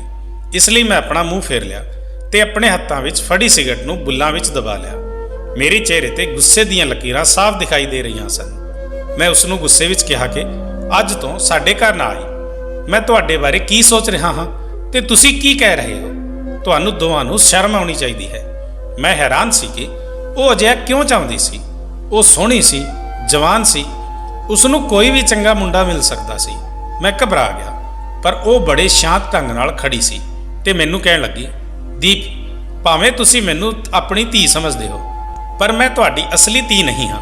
ਮੈਂ ਤੁਹਾਨੂੰ ਪਸੰਦ ਕਰਦੀ ਹਾਂ ਤੇ ਤੁਸੀਂ ਇੰਨੇ ਬੁੱਢੇ ਨਹੀਂ ਹੋ, ਨਾ ਹੀ ਤੁਸੀਂ ਦਿਖਾਈ ਦਿੰਦੇ ਹੋ। ਮੈਨੂੰ ਕੋਈ ਇਤਰਾਜ਼ ਨਹੀਂ, ਤਾਂ ਤੁਸੀਂ ਪਿੰਕੀ ਦੀ ਇੱਛਾ ਪੂਰੀ ਕਿਉਂ ਨਹੀਂ ਕਰ ਦਿੰਦੇ? ਮੈਂ ਕਿਹਾ, ਜੇ ਤੇਰੇ ਚਾਚਾ ਜੀ ਨੂੰ ਤੇਰੀਆਂ ਇਹਨਾਂ ਗੱਲਾਂ ਦਾ ਪਤਾ ਲੱਗ ਜਾਵੇ ਤਾਂ ਉਹਨਾਂ ਦੀਆਂ ਨਜ਼ਰਾਂ ਵਿੱਚ ਕੀ ਇੱਜ਼ਤ ਰਹਿ ਜਾਵੇਗੀ? ਮੇਰੀ ਇੱਜ਼ਤ ਮੈਨੂੰ ਬਹੁਤ ਪਿਆਰੀ ਹੈ। ਮੈਂ ਕਦੇ ਵੀ ਅਜਿਹਾ ਕੁਝ ਨਹੀਂ ਕਰ ਸਕਦਾ ਜਿਸ ਨਾਲ ਮੈਂ ਦੂਜਿਆਂ ਦੀਆਂ ਨਜ਼ਰਾਂ ਵਿੱਚ ਡਿੱਗ ਜਾਵਾਂ। ਉਹ ਕਹਿਣ ਲੱਗੀ ਕਿ ਮੇਰੇ ਚਾਚੇ ਨੂੰ ਕੋਈ ਇਤਰਾਜ਼ ਨਹੀਂ ਹੋਵੇਗਾ, ਬਸ ਮੇਰੇ ਨਾਲ ਵਿਆਹ ਕਰ ਲਓ। ਮੇਰੇ ਲਈ ਇਹ ਵੀ ਹੈਰਾਨੀ ਵਾਲੀ ਗੱਲ ਸੀ, ਉਸਦਾ ਚਾਚਾ ਆਪਣੀ ਭਤੀਜੀ ਦਾ ਵਿਆਹ ਇੰਨੀ ਵੱਡੀ ਉਮਰ ਦੇ ਆਦਮੀ ਨਾਲ ਕਿਉਂ ਕਰੇਗਾ। ਮੈਂ ਚੁੱਪ ਹੋ ਗਿਆ। ਜੋਤ ਦੀ ਹਿੰਮਤ ਦੇਖ ਕੇ ਮੈਂ ਹੈਰਾਨ ਸੀ। ਉਹ ਮੇਰੇ ਸਾਰੇ ਸਵਾਲਾਂ ਦੇ ਜਵਾਬ ਬੜੇ ਆਰਾਮ ਨਾਲ ਦੇ ਰਹੀ ਸੀ ਤੇ ਫਿਰ ਉੱਥੋਂ ਚਲੀ ਗਈ। ਸ਼ਾਮ ਤੱਕ ਪਿੰਕੀ ਵੀ ਠੀਕ ਹੋ ਗਈ ਸੀ, ਇਸ ਲਈ ਮੈਂ ਉਸਨੂੰ ਘਰ ਲੈ ਆਇਆ। ਉਹ ਫਿਰ ਕਹਿਣ ਲੱਗੀ ਕਿ ਹੁਣ ਤਾਂ ਜੋਤ ਨੂੰ ਵੀ ਇਸ ਮਾਮਲੇ ਤੋਂ ਕੋਈ ਇਤਰਾਜ਼ ਨਹੀਂ ਹੈ, ਫਿਰ ਤੁਸੀਂ ਸਹਿਮਤ ਕਿਉਂ ਨਹੀਂ ਹੋ ਜਾਂਦੇ। ਹੁਣ ਮੈਂ ਉਸ ਅੱਗੇ ਝੁਕ ਗਿਆ। ਮੈਨੂੰ ਵਿਆਹ ਦੀ ਲੋੜ ਨਹੀਂ ਸੀ ਅਤੇ ਨਾ ਹੀ ਮੈਂ ਵਿਆਹ ਦਾ ਚਾਹਵਾਨ ਸੀ। ਇਹ ਸਿਰਫ ਮੇਰੀ ਬੇਟੀ ਦੀ ਜਿੱਦ ਸੀ ਅਤੇ ਜਦੋਂ ਜੋਤ ਨੂੰ ਕੋਈ ਇਤਰਾਜ਼ ਨਹੀਂ ਸੀ ਤਾਂ ਮੈਂ ਪਿੰਕੀ ਨੂੰ ਕਿੰਨਾ ਚਿਰ ਇਨਕਾਰ ਕਰਦਾ। ਇਸ ਲਈ ਮੈਂ ਖੁਦ ਜੋਤ ਦੇ ਅੰਕਲ ਨਾਲ ਇਸ ਗੱਲ ਦਾ ਜ਼ਿਕਰ ਕੀਤਾ। ਉਹ ਮੈਨੂੰ ਕਹਿਣ ਲੱਗਾ, ਮੈਨੂੰ ਵਿਆਹ ਵਿੱਚ ਕੋਈ ਇਤਰਾਜ਼ ਨਹੀਂ, ਤੁਸੀਂ ਇੱਕ ਚੰਗੇ ਵਿਅਕਤੀ ਹੋ। ਦਰਅਸਲ ਮੇਰੀ ਪਤਨੀ ਦਾ ਰਵੱਈਆ ਜੋਤ ਨਾਲ ਚੰਗਾ ਨਹੀਂ ਹੈ। ਮੇਰੀ ਪਤਨੀ ਜੋਤ ਦੇ ਬਹੁਤ ਪਿੱਛੇ ਪਈ ਰਹਿੰਦੀ ਹੈ।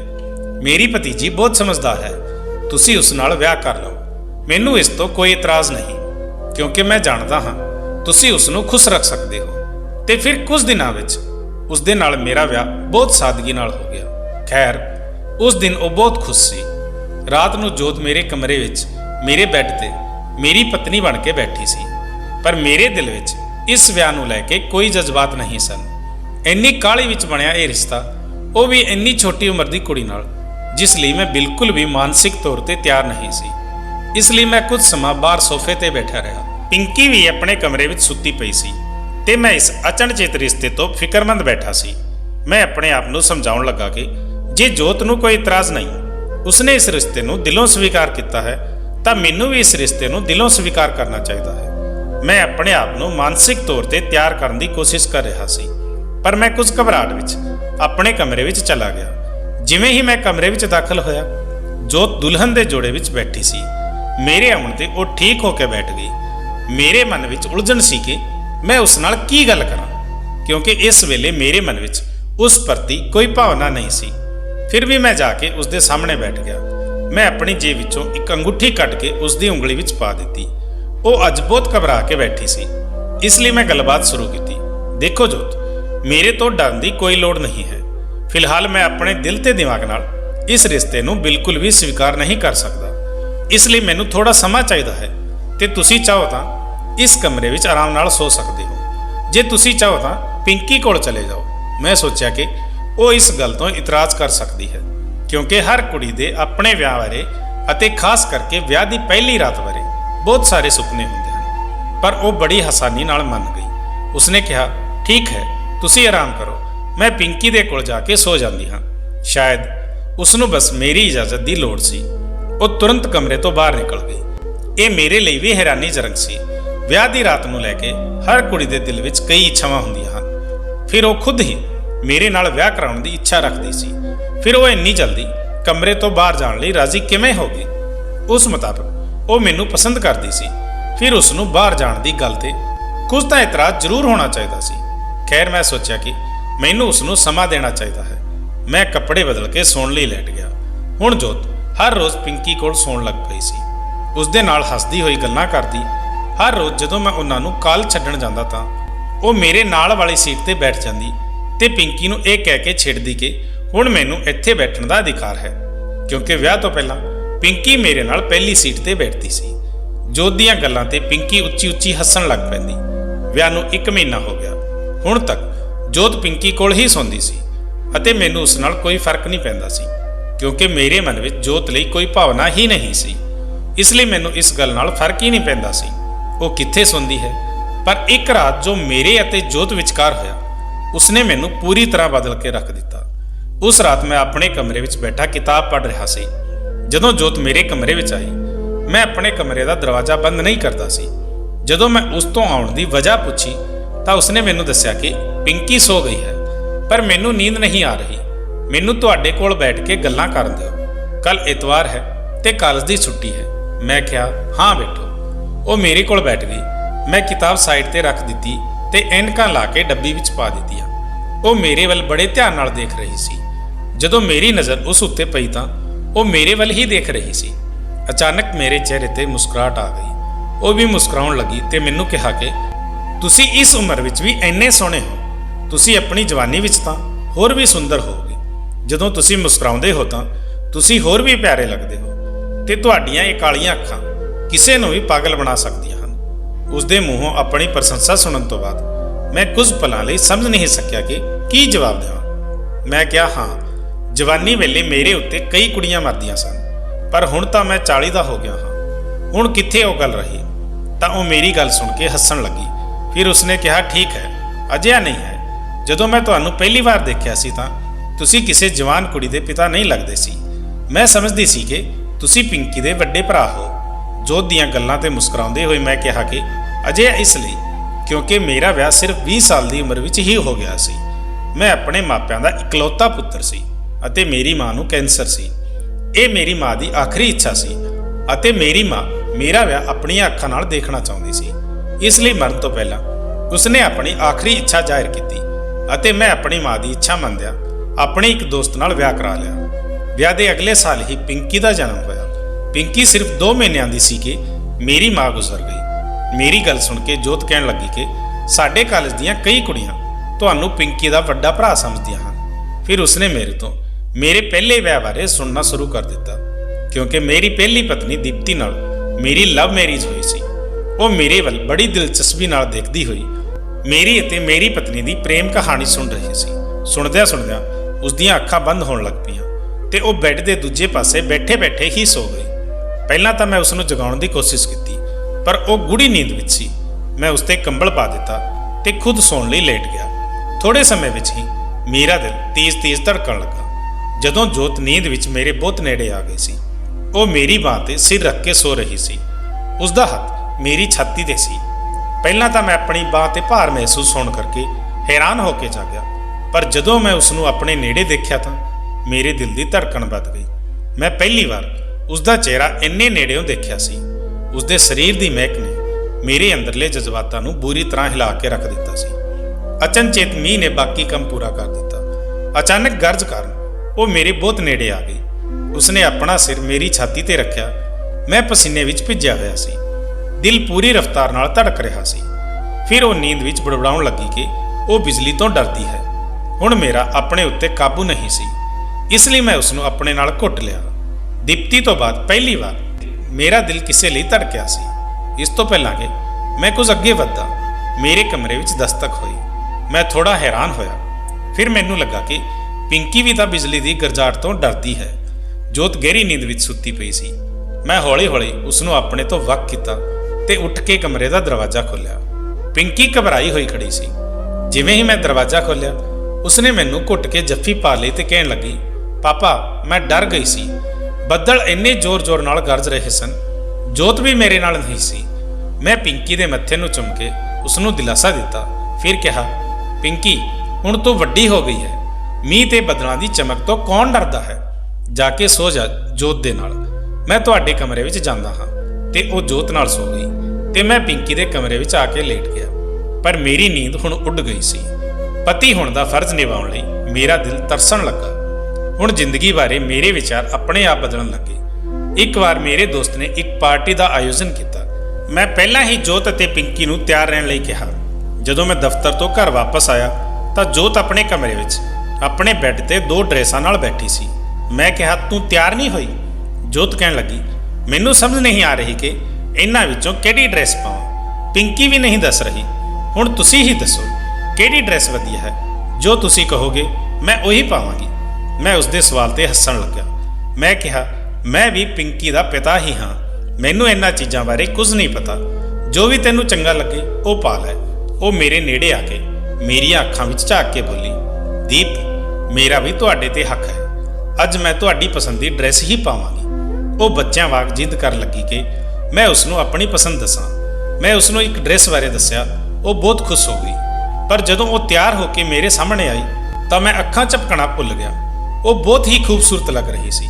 ਫਿਰ ਜਦੋਂ ਉਹ ਮੈਨੂੰ ਪੁੱਛਣ ਲੱਗੀ, ਦੀਪ, ਮੈਂ ਕਿਵੇਂ ਲੱਗ ਰਹੀ ਹਾਂ, ਸੱਚ ਦੱਸਿਓ, ਤਾਂ ਮੇਰਾ ਦਿਲ ਮੈਨੂੰ ਕਹਿਣ ਲੱਗਾ ਕਿ ਜਿਵੇਂ ਤੂੰ ਦੀਪਤੀ ਦੀ ਤਾਰੀਫ ਕਰਦਾ ਸੀ, ਉਸੇ ਲਫ਼ਜ਼ਾਂ ਵਿੱਚ ਉਸ ਦੀ ਤਾਰੀਫ ਕਰ। ਪਰ ਕਿਸੇ ਤਰ੍ਹਾਂ ਮੈਂ ਆਪਣੇ ਆਪ ਨੂੰ ਕਾਬੂ ਕਰਕੇ ਆਪਣੀ ਨਿਗਾਹ ਚੁਰਾਉਂਦਾ ਹੋਇਆ ਬੋਲਿਆ, ਜੋਤ, ਤੂੰ ਬਹੁਤ ਹੀ ਸੋਹਣੀ ਲੱਗ ਰਹੀ ਹੈ।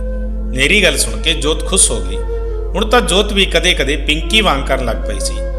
ਜੇ ਮੈਂ ਦੋਹਾਂ ਲਈ ਕੱਪੜੇ ਜਾਂ ਕੋਈ ਹੋਰ ਚੀਜ਼ ਖਰੀਦ ਕੇ ਲਿਆਉਂਦਾ ਤਾਂ ਉਹ ਵੀ ਪਿੰਕੀ ਵਾਂਗ ਮੈਨੂੰ ਜੱਫੀ ਪਾ ਲੈਂਦੀ ਤੇ ਮੇਰੇ ਕੰਨ ਦੇ ਨੇੜੇ ਆ ਕੇ ਕਹਿੰਦੀ, ਮੈਂ ਤੁਹਾਨੂੰ ਬਹੁਤ ਪਿਆਰ ਕਰਦੀ ਹਾਂ ਦੀਪ, ਤੁਹਾਡਾ ਬਹੁਤ ਬਹੁਤ ਧੰਨਵਾਦ। ਪਿੰਕੀ ਮੇਰੀ ਬੇਟੀ ਸੀ, ਉਸ ਲਈ ਮੇਰੀਆਂ ਭਾਵਨਾਵਾਂ ਵੱਖਰੀਆਂ ਸਨ। ਜਦੋਂ ਉਹ ਮੈਨੂੰ ਪਿਆਰ ਜ਼ਾਹਿਰ ਕਰਦੀ ਸੀ ਤਾਂ ਮੈਨੂੰ ਚੰਗਾ ਲੱਗਦਾ ਸੀ, ਜਿਵੇਂ ਕਿ ਇੱਕ ਪਿਤਾ ਨੂੰ ਲੱਗਣਾ ਚਾਹੀਦਾ ਹੈ। ਪਰ ਜਦੋਂ ਜੋਤ ਮੈਨੂੰ ਆਪਣਾ ਪਿਆਰ ਜ਼ਾਹਿਰ ਕਰਦੀ ਤਾਂ ਮੇਰਾ ਦਿਲ ਜ਼ੋਰ-ਜ਼ੋਰ ਨਾਲ ਧੜਕਣ ਲੱਗਦਾ। ਜੋਤ ਦਾ ਇਸ ਤਰ੍ਹਾਂ ਮੇਰੇ ਨੇੜੇ ਆਉਣਾ ਮੇਰੀਆਂ ਰਾਤਾਂ ਦੀ ਨੀਂਦ ਉਡਾ ਰਿਹਾ ਸੀ। ਹੁਣ ਮੈਂ ਉਸ ਨੂੰ ਆਪਣੇ ਕਮਰੇ ਵਿੱਚ ਰੱਖਣਾ ਚਾਹੁੰਦਾ ਸੀ ਤੇ ਉਸ ਦੇ ਕੋਲ ਬੈਠ ਕੇ ਉਸ ਦੀ ਤਾਰੀਫ ਕਰਨਾ ਚਾਹੁੰਦਾ ਸੀ। ਅੱਜ ਮੈਂ ਦਫ਼ਤਰ ਤੋਂ ਆਉਂਦੇ ਗੁਲਾਬ ਦੇ ਫੁੱਲ ਲੈ ਕੇ ਆਇਆ। ਮੈਂ ਫੈਸਲਾ ਕਰ ਲਿਆ ਸੀ ਕਿ ਮੈਂ ਅੱਜ ਜੋਤ ਨੂੰ ਆਪਣੀਆਂ ਭਾਵਨਾਵਾਂ ਜ਼ਾਹਿਰ ਕਰਾਂਗਾ ਤੇ ਮੈਂ ਉਸ ਨੂੰ ਉਹ ਪਿਆਰ ਵੀ ਦੇਵਾਂਗਾ ਜਿਸ ਦੀ ਉਹ ਹੱਕਦਾਰ ਹੈ। ਮੇਨ ਗੇਟ ਦੀ ਚਾਬੀ ਮੇਰੇ ਕੋਲ ਸੀ। ਜਿਵੇਂ ਹੀ ਮੈਂ ਘਰ ਵਿੱਚ ਦਾਖਲ ਹੋਇਆ, ਮੈਨੂੰ ਪਿੰਕੀ ਅਤੇ ਜੋਤ ਦੇ ਹੱਸਣ ਦੀ ਆਵਾਜ਼ ਸੁਣਾਈ ਦਿੱਤੀ। ਦੋਵਾਂ ਦੇ ਕਾਰਨ ਮੇਰੇ ਘਰ ਵਿੱਚ ਰੌਣਕ ਸੀ। ਮੈਂ ਬਹੁਤ ਹੌਲੀ-ਹੌਲੀ ਉਹਨਾਂ ਦੇ ਕਮਰੇ ਵਿੱਚ ਪਹੁੰਚਿਆ, ਪਰ ਉਹਨਾਂ ਵਿਚਕਾਰ ਜੋ ਗੱਲਾਂ ਹੋ ਰਹੀਆਂ ਸਨ, ਸੁਣ ਕੇ ਮੇਰਾ ਸਾਹ ਰੁਕ ਗਿਆ। ਗੁਲਾਬ ਦੇ ਜੋ ਫੁੱਲ ਮੈਂ ਜੋਤ ਲਈ ਲਿਆ ਸੀ, ਮੇਰੇ ਹੱਥੋਂ ਜ਼ਮੀਨ ਤੇ ਡਿੱਗ ਪਏ। ਇਹ ਗੱਲ ਸੁਣ ਕੇ ਮੈਂ ਪੱਥਰ ਵਰਗਾ ਹੋ ਗਿਆ। ਉਹ ਦੋਵੇਂ ਮੇਰੇ ਨਾਲ ਕਿਹੜੀ ਖੇਡ ਖੇਡ ਰਹੀਆਂ ਸੀ। ਮੈਂ ਮਰੇ ਹੋਏ ਕਦਮਾਂ ਨਾਲ ਆਪਣੇ ਕਮਰੇ ਵਿੱਚ ਪਰਤ ਆਇਆ। ਜਿਵੇਂ ਹੀ ਮੈਂ ਪਹਿਲੀ ਵਾਰ ਡਰੈਸਿੰਗ ਸ਼ੀਸ਼ੇ ਨੂੰ ਦੇਖਿਆ ਤਾਂ ਮੈਨੂੰ ਮੇਰੀ ਉਮਰ ਬਹੁਤ ਵੱਡੀ ਮਹਿਸੂਸ ਹੋਣ ਲੱਗੀ। ਮੈਨੂੰ ਲੱਗਿਆ ਜਿਵੇਂ ਮੈਂ 40 ਦੀ ਬਜਾਏ 80 ਸਾਲ ਦਾ ਹੋ ਗਿਆ। ਆਪਣੇ ਆਪ ਨੂੰ ਰੋਕਣ ਦੀ ਬਹੁਤ ਕੋਸ਼ਿਸ਼ ਕਰਨ ਦੇ ਬਾਵਜੂਦ ਮੇਰੀਆਂ ਅੱਖਾਂ ਵਿੱਚੋਂ ਹੰਝੂ ਵਹਿਣ ਲੱਗੇ। ਮੈਂ ਆਪਣੇ ਆਪ ਨੂੰ ਕਾਬੂ ਕੀਤਾ ਅਤੇ ਜਦੋਂ ਜੋਤ ਉਹੀ ਗੁਲਾਬ ਦੇ ਫੁੱਲ ਲੈ ਕੇ ਮੁਸਕਰਾਉਂਦੇ ਹੋਏ ਮੇਰੇ ਕਮਰੇ ਵਿੱਚ ਆਈ ਤੇ ਕਿਹਾ, ਤੁਸੀਂ ਮੇਰੇ ਲਈ ਇੰਨੇ ਸੋਹਣੇ ਫੁੱਲ ਲੈ ਕੇ ਆਏ ਸੀ, ਤਾਂ ਫਿਰ ਤੁਸੀਂ ਮੈਨੂੰ ਦਿੱਤੇ ਕਿਉਂ ਨਹੀਂ? ਕਮਰੇ ਦੇ ਬਾਹਰ ਕਿਉਂ ਰੱਖ ਦਿੱਤੇ, ਤੇ ਉਹ ਵੀ ਜ਼ਮੀਨ ਤੇ? ਉਹ ਮੇਰੇ ਵੱਲ ਆਉਣ ਲੱਗੀ, ਪਰ ਮੈਂ ਪਿੱਛੇ ਹਟ ਗਿਆ। ਮੈਂ ਕਿਹਾ, ਖਾਣਾ ਗਰਮ ਕਰੋ, ਮੈਨੂੰ ਭੁੱਖ ਲੱਗੀ ਹੈ। ਇਹ ਸੁਣ ਕੇ ਉਹ ਮੇਰੇ ਕਮਰੇ ਤੋਂ ਬਾਹਰ ਚਲੀ ਗਈ। ਅਸਲੀਅਤ ਹੁਣ ਮੇਰੇ ਸਾਹਮਣੇ ਆ ਗਈ ਸੀ। ਇਹ ਕਿਵੇਂ ਸੰਭਵ ਸੀ ਕਿ ਮੈਂ ਉਸ ਦੇ ਨੇੜੇ ਜਾਵਾਂ? ਮੈਂ ਆਪਣੇ ਆਪ ਨੂੰ ਧੂਏ ਵਾਂਗ ਮਹਿਸੂਸ ਕੀਤਾ। ਇਸ ਤੋਂ ਬਾਅਦ ਮੈਂ ਜੋਤ ਤੋਂ ਦੂਰੀ ਬਣਾ ਕੇ ਰੱਖਣ ਲੱਗਾ। ਅੱਜ ਜਦੋਂ ਉਹ ਕਾਲਜ ਦੇ ਫੰਕਸ਼ਨ ਵਿੱਚ ਜਾਣ ਲਈ ਤਿਆਰ ਹੋਈ ਤਾਂ ਜੋਤ ਮੇਰੇ ਕਮਰੇ ਵਿੱਚ ਆ ਗਈ। ਉਸਨੇ ਵਧੀਆ ਕੱਪੜੇ ਪਾਏ ਹੋਏ ਸਨ ਤੇ ਬਹੁਤ ਸੋਹਣੀ ਵੀ ਲੱਗ ਰਹੀ ਸੀ। ਫਿਰ ਮੈਂ ਕਾਰ ਦੀਆਂ ਚਾਬੀਆਂ ਚੁੱਕ ਕੇ ਬਾਹਰ ਆ ਗਿਆ, ਪਰ ਉਸ ਨੂੰ ਆਪਣੇ ਸਾਹਮਣੇ ਦੇਖ ਕੇ ਰੁਕ ਗਿਆ। ਉਹ ਅਜੇ ਵੀ ਮੇਰੇ ਵੱਲ ਦੇਖ ਕੇ ਮੁਸਕਰਾ ਰਹੀ ਸੀ ਤੇ ਉਹ ਮੈਨੂੰ ਪੁੱਛਣ ਲੱਗੀ, ਮੈਂ ਕਿਵੇਂ ਲੱਗ ਰਹੀ ਹਾਂ? ਇੰਜ ਲੱਗ ਰਿਹਾ ਸੀ ਜਿਵੇਂ ਉਸ ਦੇ ਸ਼ਬਦਾਂ ਨੇ ਮੇਰੇ ਅੰਦਰ ਅੱਗ ਲਾ ਦਿੱਤੀ ਹੋਵੇ। ਹੁਣ ਜਦੋਂ ਸੱਚਾਈ ਦਾ ਮੈਨੂੰ ਪਤਾ ਲੱਗ ਗਿਆ ਸੀ ਤਾਂ ਉਸ ਤੋਂ ਬਾਅਦ ਮੈਂ ਉਸ ਦੇ ਸਵਾਲਾਂ ਦਾ ਕੀ ਜਵਾਬ ਦਿੰਦਾ? ਮੈਂ ਉਸ ਵੱਲ ਗੁੱਸੇ ਨਾਲ ਦੇਖਿਆ ਤੇ ਉਸੇ ਗੁੱਸੇ ਨਾਲ ਉਸ ਦੀਆਂ ਦੋਵੇਂ ਬਾਹਾਂ ਫੜ ਲਈਆਂ। ਉਸ ਦੀਆਂ ਅੱਖਾਂ ਵਿੱਚ ਦੇਖ ਕੇ ਮੈਂ ਉਸ ਨੂੰ ਸਖਤ ਸ਼ਬਦਾਂ ਵਿੱਚ ਕਿਹਾ, ਦੱਸਾਂ ਤੂੰ ਕਿਵੇਂ ਲੱਗ ਰਹੀ ਹੈ? ਮੇਰੇ ਇਸ ਅੰਦਾਜ਼ ਤੋਂ ਉਹ ਥੋੜਾ ਘਬਰਾ ਗਈ। ਸ਼ਾਇਦ ਉਸ ਨੂੰ ਮੇਰੇ ਤੋਂ ਅਜਿਹੀ ਸਖਤੀ ਦੀ ਉਮੀਦ ਨਹੀਂ ਸੀ। ਜੋਤ ਦੀ ਬਾਂਹ ਨੂੰ ਜ਼ੋਰ ਨਾਲ ਫੜ ਕੇ ਮੈਂ ਕਿਹਾ, ਤੂੰ ਬਹੁਤ ਬੁਰੀ ਲੱਗ ਰਹੀ ਹੈ। ਇਹ ਕਹਿ ਕੇ ਮੈਂ ਉਸ ਨੂੰ ਛੱਡ ਦਿੱਤਾ। ਉਹ ਗੁੱਸੇ ਨਾਲ ਮੇਰੇ ਕਮਰੇ ਵਿੱਚੋਂ ਬਾਹਰ ਚਲੀ ਗਈ। ਮੈਂ ਜਾ ਕੇ ਕਾਰ ਵਿੱਚ ਬੈਠ ਗਿਆ। ਮੇਰੇ ਅੰਦਰ ਅਜਿਹਾ ਗੁੱਸਾ ਸੀ ਕਿ ਮੈਂ ਆਪਣੇ ਆਪ ਨੂੰ ਮਾਰਨਾ ਚਾਹੁੰਦਾ ਸੀ। ਗੁੱਸੇ ਵਿੱਚ ਮੈਂ ਹਾਰਨ ਵਜਾਉਣ ਲੱਗਾ। ਪਿੰਕੀ ਦੌੜਦੀ ਹੋਈ ਬਾਹਰ ਆਈ ਤੇ ਕਾਰ ਵਿੱਚ ਬੈਠ ਗਈ। ਫਿਰ ਮੈਨੂੰ ਕਹਿਣ ਲੱਗੀ, ਤੁਹਾਨੂੰ ਪਤਾ ਤਾਂ ਹੈ ਕਿ ਕੁੜੀਆਂ ਕਿੰਨੀ ਤਿਆਰੀ ਕਰਦੀਆਂ ਹਨ। ਚੰਗੀ ਤਰ੍ਹਾਂ ਤਿਆਰ ਹੋਣ ਤੋਂ ਬਾਅਦ ਵੀ ਗੁੱਸੇ ਵਿੱਚ ਸੀ। ਮੇਰੇ ਵੱਲ ਗੁੱਸਾ ਦਿਖਾਉਂਦੇ ਹੋਏ ਉਸਨੇ ਕਿਹਾ, ਪਾਪਾ ਤੁਸੀਂ ਵੀ ਬਹੁਤ ਜਲਦੀ ਗੁੱਸੇ ਹੋ ਜਾਂਦੇ ਹੋ। ਜੇ ਮੇਰਾ ਮੂਡ ਚੰਗਾ ਹੁੰਦਾ ਤਾਂ ਮੈਂ ਹੱਸ ਕੇ ਉਸ ਦੀ ਗੱਲ ਦਾ ਜਵਾਬ ਦੇਣਾ ਸੀ, ਪਰ ਮੈਂ ਚੁੱਪ ਰਿਹਾ। ਕੁਝ ਦੇਰ ਬਾਅਦ ਜੋਤ ਬਾਹਰ ਆ ਗਈ, ਪਰ ਮੈਂ ਜੋਤ ਨੂੰ ਦੇਖ ਕੇ ਹੈਰਾਨ ਰਹਿ ਗਿਆ। ਉਹ ਮੂੰਹ ਧੋ ਕੇ ਪੂਰੀ ਤਰ੍ਹਾਂ ਸਾਦੇ ਹੁਲੀਏ ਵਿੱਚ ਬਾਹਰ ਆਈ ਸੀ। ਉਸ ਦੀਆਂ ਅੱਖਾਂ ਤੋਂ ਜਾਪਦਾ ਸੀ ਕਿ ਉਹ ਰੋਈ ਹੈ। ਮੈਂ ਉਸ ਦੇ ਚਿਹਰੇ ਤੋਂ ਨਜ਼ਰ ਹਟਾਈ ਤੇ ਜਦੋਂ ਉਹ ਮੇਰੇ ਬਰਾਬਰ ਦੀ ਸੀਟ ਤੇ ਬੈਠਣ ਲੱਗੀ ਤਾਂ ਮੈਂ ਉਸ ਨੂੰ ਟੋਕਿਆ। ਮੈਂ ਉਸ ਨੂੰ ਜਾ ਕੇ ਪਿੱਛੇ ਬੈਠਣ ਲਈ ਕਿਹਾ, ਪਰ ਅਜੇ ਵੀ ਉਹ ਮੇਰੇ ਨਾਲ ਵਾਲੀ ਸੀਟ ਤੇ ਬੈਠੀ ਸੀ। ਉਹ ਸਾਰੇ ਰਾਹ ਰੋਂਦੀ ਰਹੀ। ਪਿੰਕੀ ਉਸ ਨੂੰ ਇਹ ਪੁੱਛਦਿਆਂ ਥੱਕ ਗਈ ਕਿ ਉਹ ਰੋ ਕਿਉਂ ਰਹੀ ਹੈ, ਪਰ ਮੈਂ ਉਸ ਵੱਲ ਇੱਕ ਵਾਰ ਵੀ ਨਹੀਂ ਦੇਖਿਆ। ਮੇਰੇ ਜਜ਼ਬਾਤ ਪੱਥਰ ਦੇ ਨਹੀਂ ਸਨ ਕਿ ਕੋਈ ਵੀ ਆ ਕੇ ਉਹਨਾਂ ਨਾਲ ਖੇਡ ਜਾਵੇ। ਉਹ ਰੋ ਰਹੀ ਸੀ ਕਿ ਉਸ ਨਾਲ ਸਖਤੀ ਨਾਲ ਗੱਲ ਕਿਉਂ ਕੀਤੀ, ਪਰ ਉਸ ਨੂੰ ਇਹ ਨਜ਼ਰ ਨਹੀਂ ਆ ਰਿਹਾ ਸੀ ਕਿ ਉਸਨੇ ਆਪਣੇ ਚੱਕਰ ਵਿੱਚ ਮੇਰੇ ਨਾਲ ਕਿੰਨੀ ਬੇਇਨਸਾਫੀ ਕੀਤੀ ਹੈ। ਮੇਰਾ ਰਵੱਈਆ ਵੀ ਆਪਣੀ ਥਾਂ ਬਿਲਕੁਲ ਠੀਕ ਸੀ, ਪਰ ਮੇਰਾ ਦਿਲ ਹੁਣ ਜੋਤ ਦੇ ਪਿਆਰ ਵਿੱਚ ਪਾਗਲ ਹੋ ਚੁੱਕਿਆ ਸੀ ਤੇ ਜੋਤ ਦੇ ਹੰਝੂਆਂ ਕਾਰਨ ਮੇਰਾ ਸਾਰਾ ਦਿਨ ਬੇਚੈਨ ਰਿਹਾ। ਜੋਤ ਹੁਣ ਮੇਰੇ ਨਾਲ ਕੋਈ ਗੱਲ ਨਹੀਂ ਕਰਦੀ ਸੀ। ਉਹ ਮੇਰੇ ਤੋਂ ਦੂਰ ਰਹਿਣ ਲੱਗੀ ਤੇ ਇਹ ਮੇਰੇ ਲਈ ਬੜੀ ਚੰਗੀ ਗੱਲ ਸੀ ਕਿ ਉਹ ਮੇਰੇ ਤੋਂ ਦੂਰ ਰਹੇ, ਪਰ ਉਸ ਦੀ ਨਜ਼ਰ ਮੇਰੇ ਤੇ ਹੀ ਟਿਕੀ ਰਹਿੰਦੀ ਸੀ। ਪਤਾ ਨਹੀਂ ਕਿਉਂ ਮੈਨੂੰ ਲੱਗਦਾ ਸੀ ਜਿਵੇਂ ਉਸ ਦੀਆਂ ਅੱਖਾਂ ਵਿੱਚ ਮੇਰੇ ਲਈ ਬਹੁਤ ਸ਼ਿਕਾਇਤਾਂ ਹਨ। ਸਮਾਂ ਅੱਗੇ ਵੱਧਦਾ ਗਿਆ। ਹੁਣ ਦੋਵਾਂ ਦੀ ਪੜ੍ਹਾਈ ਪੂਰੀ ਹੋ ਚੁੱਕੀ ਸੀ। ਮੇਰੇ ਦੋਸਤ ਨੇ ਆਪਣੇ ਬੇਟੇ ਲਈ ਪਿੰਕੀ ਦਾ ਰਿਸ਼ਤਾ ਮੰਗਿਆ। ਮੈਨੂੰ ਵੀ ਉਹ ਲੜਕਾ ਪਸੰਦ ਸੀ, ਪਰ ਫਿਰ ਵੀ ਮੈਂ ਪਿੰਕੀ ਤੋਂ ਉਸ ਦੀ ਸਹਿਮਤੀ ਮੰਗੀ ਕਿਉਂਕਿ ਇਹ ਮੇਰੀ ਧੀ ਦਾ ਹੱਕ ਸੀ। ਉਸ ਦੇ ਚਿਹਰੇ ਤੇ ਮੁਸਕਰਾਹਟ ਵਿੱਚ ਹੀ ਉਸ ਦੀ ਹਾਂ ਸੀ। ਕੁਝ ਮਹੀਨਿਆਂ ਵਿੱਚ ਹੀ ਪਿੰਕੀ ਦਾ ਵਿਆਹ ਤੈਅ ਹੋ ਗਿਆ। ਜਿਸ ਦਿਨ ਪਿੰਕੀ ਵਿਦਾ ਹੋਈ ਉਹ ਜੋਤ ਨੂੰ ਜੱਫੀ ਪਾ ਕੇ ਬਹੁਤ ਰੋਈ। ਜੋਤ ਵੀ ਰੋ ਰਹੀ ਸੀ।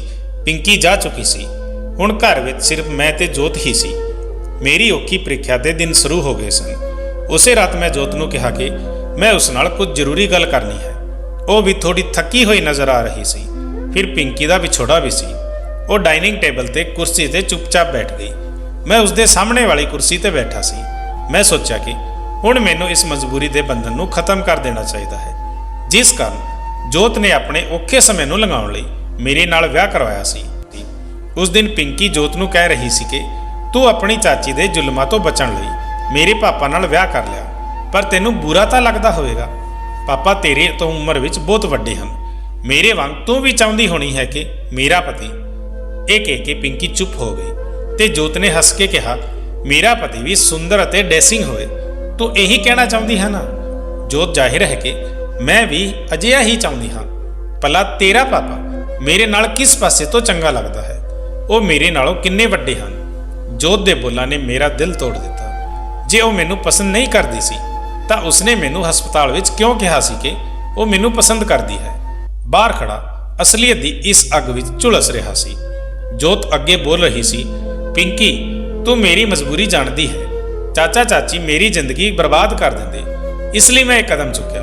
ਤੈਨੂੰ ਪਤਾ ਹੈ ਕਿ ਵਿਆਹ ਵਾਲੀ ਰਾਤ ਮੇਰੀ ਜਾਨ ਤੇ ਬਣੀ ਹੋਈ ਸੀ, ਪਰ ਸ਼ੁਕਰ ਹੈ ਕਿ ਦੀਪ ਨੇ ਖੁਦ ਮੈਨੂੰ ਤੁਹਾਡੇ ਕੋਲ ਭੇਜ ਦਿੱਤਾ।